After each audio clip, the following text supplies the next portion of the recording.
Halo, balik lagi dengan The Entertainment yang pada kesempatan kali ini akan membahas final AFF U16 Championship yang dimana Indonesia versus Vietnam. Sebelum membahas permainan dari kedua kesebelasan, mari kita bahas dari segi formasi. Menurut opini gua, Indonesia sebagai tuan rumah pada final kali ini menggunakan formasi 4-3-3, cenderung sama dengan pertandingan-pertandingan sebelumnya. Sedangkan Vietnam menggunakan formasi 3-4-3. Jika dilihat kedua formasi ini berdasarkan bermain menyerang, yang diuntungkan adalah Indonesia karena Indonesia memiliki kecepatan dan passing one-two yang bagus. Sehingga jika Vietnam menggunakan 4 pemain tengah dalam menyerang pada saat bermain menyerang dan 3 back untuk bertahan, maka mereka akan kesusahan dalam menghadapi gempuran dari anak-anak muda Indonesia. Apalagi jika itu counter attack karena mengingat Indonesia punya kecepatan.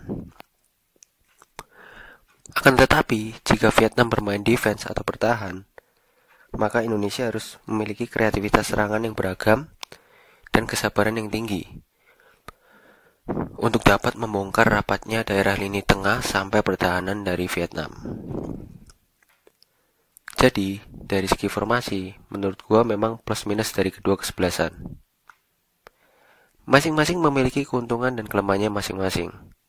Tinggal siapa yang dapat memanfaatkan keuntungannya secara efektif yang akan menjadi juara.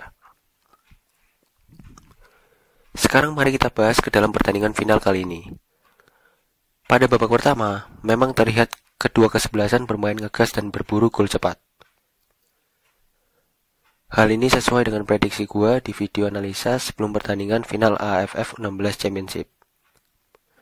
Akan tetapi, pada awal babak pertama, Indonesia dan Vietnam sama-sama masih belum dapat memanfaatkan peluangnya secara efektif.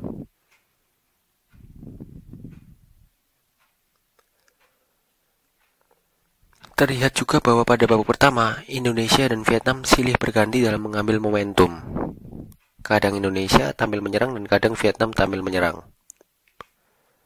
Namun, memang terlihat bahwa formasi fleksibel dari 3-4-3 ini yang digunakan oleh Vietnam memang membawa bumerang bagi lini pertahanan Vietnam mereka sendiri.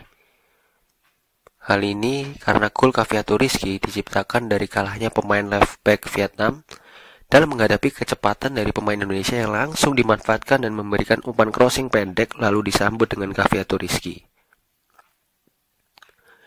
Dan dengan tenang ia melakukan gocekan dengan skill individunya, lalu memplacing bola ke arah ujung atas kiri dari gawang kiper Vietnam. Gol yang indah ini menutup pada babak pertama. Pada babak kedua, Vietnam ingin tampil lebih agresif dan menyerang. Akan tetapi, kesulitan dalam menghadapi seimbangnya lini tengah dan pertahanan dari Indonesia. Pada babak kedua, kurang lebih mirip dengan babak pertama. Kedua kesebelasan silih berganti melawan serangan, akan tetapi belum maksimal dalam memanfaatkan peluangnya.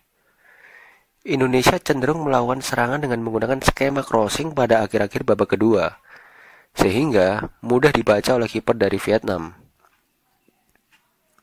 Banyaknya pemain Indonesia yang kram juga menyebabkan banyaknya rotasi yang harus dilakukan oleh Coach Bima Sakti. Pada saat akhir babak kedua, sekitar tersisa 5 menit, Vietnam tampil benar-benar all out menyerang.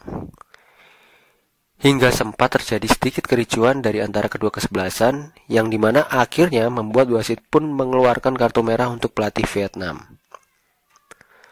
Hal ini membuat Indonesia sedikit bermain di bawah tekanan. Akan tetapi, pertahanan dari Indonesia sangat disiplin dan bagus. Ditambah lagi, dengan adanya Andrika, yaitu kiper dari Indonesia yang tampil apik dan banyak melakukan save penting pada pertandingan hari ini. Konsistensi pertahanan yang apik dari Indonesia membuat skor 1-0 ini bertahan hingga akhir babak kedua dan otomatis membuat Indonesia menjadi juara AFF U16 Championship. Juara ini sangat dinantikan oleh Indonesia karena terakhir juara Indonesia pada tahun 2018 saat menang adu penalti dengan Thailand. Selamat untuk anak muda Indonesia dan seluruh stakeholder yang terkait yang telah menjuari AFF U16 Championship. Tetap rendah hati dan semangat ke depannya. Sekian, terima kasih.